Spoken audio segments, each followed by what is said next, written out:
Detroit basketball. Don't look now, but going into last night, the Pistons, they're doing something they haven't done in a decade. They came into the evening on a 6-game winning streak, and here's how last night went. Sizzling, that's what he said, right, Brian? Sizzling Cade Cunningham Don't touch here. him. Starting to warm up. Pistons, they trail by 1, and then right here, Cade knocks down another 3. Brian, he's recorded his 14th half this season with at least 10 points, 5 rebounds, 5 assists. He's tied with Giannis for 3rd place in that category. I was talking to a coach who just coached against him recently, and they're like, you can't believe how strong this guy is. Jalen Duren, nice lob there. How big Jalen Duren is. He's huge. And look, the crowd just loving it. And then 2 minutes left in the third. Pistons lead by 1. Asar Thompson cuts to the rim, dunks on Derrick Jones Jr. Pistons extending their lead. But look at this block here from Thompson. Him and a man, just major next-level athletes. Major athletes. What a play. He knocks the ball, hits himself in the face on the way back down. 1:12 to go in the game. Pistons up 7. Cade Cunningham knocks down That's the finesse. dagger Don't even need strength 3. for that. 32 points, 7 assists, 9 rebounds. Here's Cade Cunningham after the win. I think, we still feel like we have to earn the league's respect, and we do still have to earn the league's respect. So every night you have to come with it. You have to play with that grit. You have to play with that sense of urgency. And that's something I think we've gotten better and better as the seasons went on, is maintaining that sense of urgency each game or finding it within the game. And so, that's the main reason why we've been able to stay afloat. Well, another reason is Cade taking a leap this year, increasing his averages in points, rebounds, assists from last season. He's also on pace to be the first player to average 25 points and 9 assists in a season in Pistons history. So, Legs, this Pistons team, they're looking real here. It's led by all-star Cade Cunningham. What's the biggest difference you've seen in his game this year versus years past? Well, I think Cade Cunningham represents the refinement for this group, right? He's the polish, because you've got a bunch of athletes, you've got a bunch of dogs, you got guys that like to defend and run and get out, and they're all still developing their skills.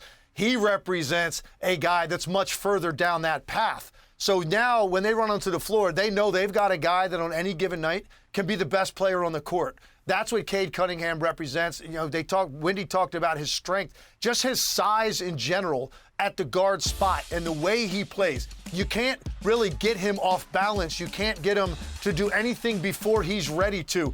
That just represents a level of calm at that position, and he's got the ability to take over games as a scorer. And this team now is no longer, obviously, a really good story.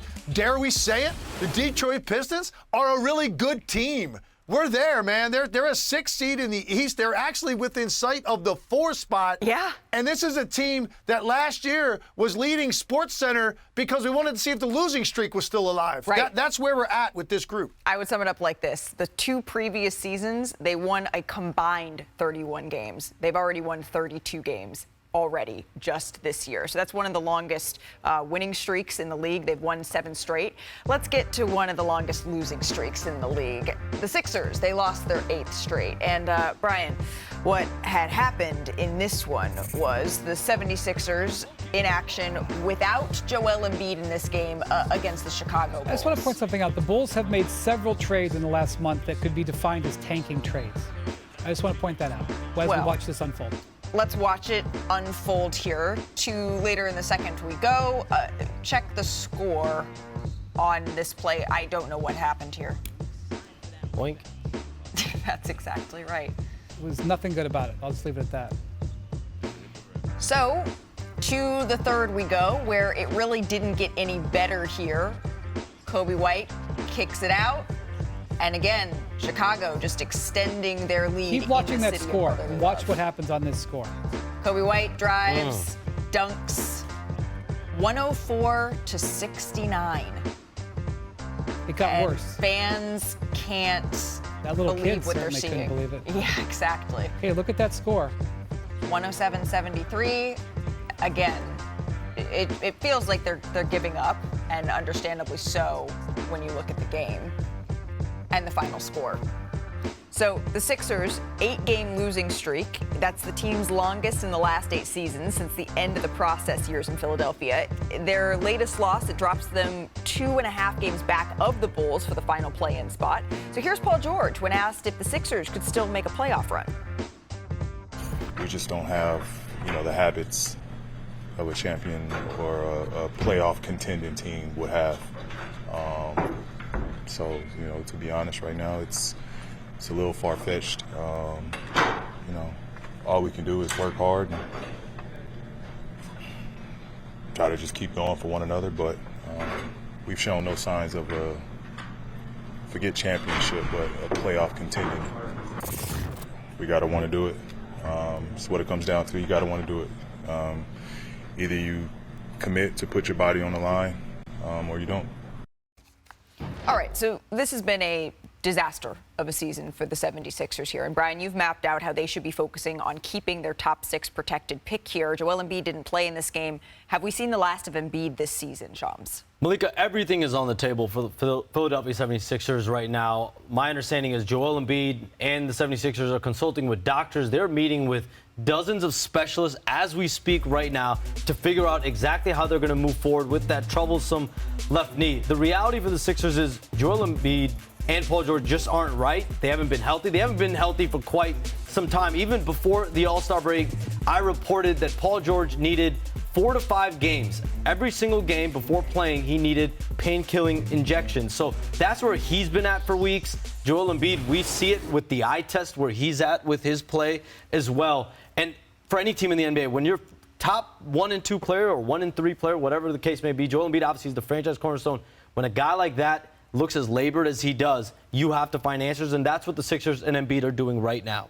Since January 1st, they're dead last in league in defense. So this is a team that even when they've had their 3 guys, have not shown consistent effort.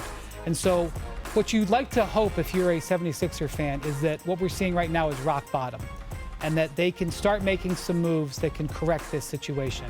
It's not going to correct itself this year, but if you can have some moves that are positive in the nature, assure yourself keeping that draft pick, assure Joel Embiid can be back next year, you can pivot. And we could be having a Detroit Pistons conversation about the 76ers 365 days from now. Tim, in 30 seconds here, who's to blame, do you think, for this disappointing season? I didn't know if it was me or McMahon. All right, so just you. Okay. Yeah, listen, it's. I don't know that you can put it at the feet of any one particular entity. The whole thing hinges on Joel Embiid's health.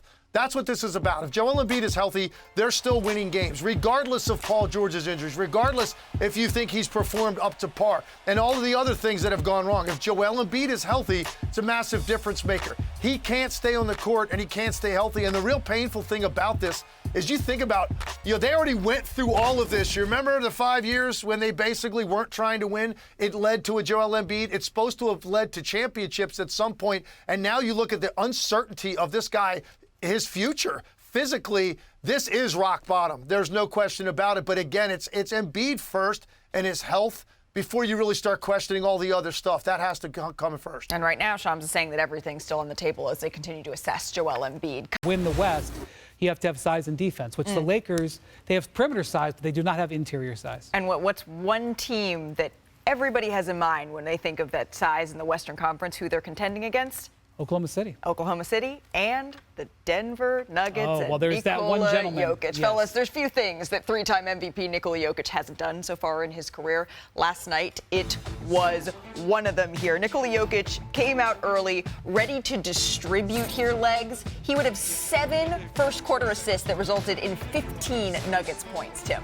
Yeah, and he comes out that way some nights. He often can have a slow first quarter in terms of shots, but this is what he does so well. Immediately picks his head up and makes the game so easy for everybody around him. And then in the third quarter here, more passing from Jokic with the rebound off the miss here, and then a long 75-foot outlet pass here to Aaron Gordon, Brian. Oh, my gosh. And so easy. They just let him walk into the 3. I don't think Rick Carlisle was happy about that effort there with Mr. Toppin. Yeah, I just got to take one more look at that one. And then in the fourth quarter here, CHE, he loves it. Jokic finding Christian Brown here inside for the easy layup here. And then less than a minute later, Jokic, he's sitting at 18 assists. Watch him here, though. A little handoff there to Michael Porter Jr. Even though he put it on the ground, that's going to be an assist for Jokic. 19 assists. The Nuggets win 125-116. Here's Michael Malone. I think the most remarkable thing is not just the 19 assists, but the satisfaction and joy that Nikola gets from making his teammates better.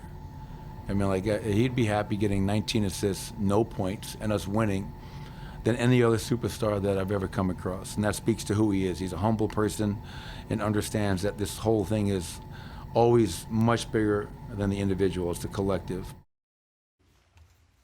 Jokic's 19 assists are tied for the second most in a game by a center in NBA history. In fact, dating back to 1968, Wilt Chamberlain is the only center with more assists in a game than Jokic had last night. Just incredible performance.